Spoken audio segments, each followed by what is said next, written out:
وضعیت حقوق بشری، وضعیت مهاجرین در پاکستان به شدت بحرانی و وخیم هست.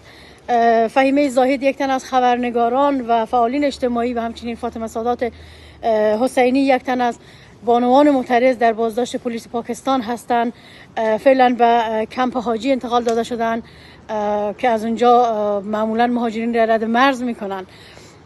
در این کمپ در یک اتاق حدودا 60 نفر بازداشت کردن و وضعیت از لحاظ صحی، از لحاظ امکانات صفر هست و واقعا نمیفهمم که چطوری درد را فریاد بزنم و این رنجی که زنان افغانستان متحمل میشن، مردم افغانستان متحمل میشن را به کی بگوییم که بشنوه این صدا را؟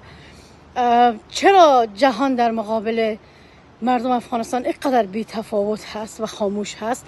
چرا سازمان مهاجرت برای مهاجرانی که اینقدر رنج میبرن کدام پلانی نداره؟ چرا با دولت پاکستان صحبت نمی شود؟ و همچنین کشورهایی که باید انتقال میدادن این بانوان را، چرا کیس های مردم را زود بررسی نمی کنن تا مردم از این بیچارگی در بدری بیرون بیاین و این وضعیت خاتمه پیدا کنه؟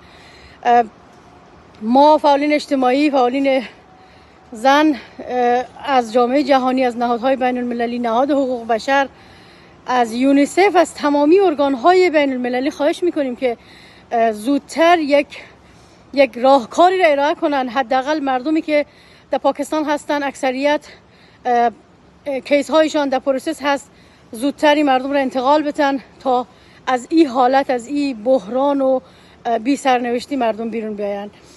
صدای مردم افغانستان باشین، صدای زن افغانستانی باشین. برای نجات فهیمه و فاطمه دادخواهی کنید، برای نجات هموطنان ما که در چنگال پلیس هستند و متاسفانه در بدترین حالت هستند صدا بلند کنید. وضعیت مردم در ایران و در کشورهای دیگر هم چندان تعریفی نداره و خواهش میکنم از سازمان مهاجرت که زودتر به این روند نقطه پایان بگذاره و یک اقدام عملی و جدی را داشته باشه.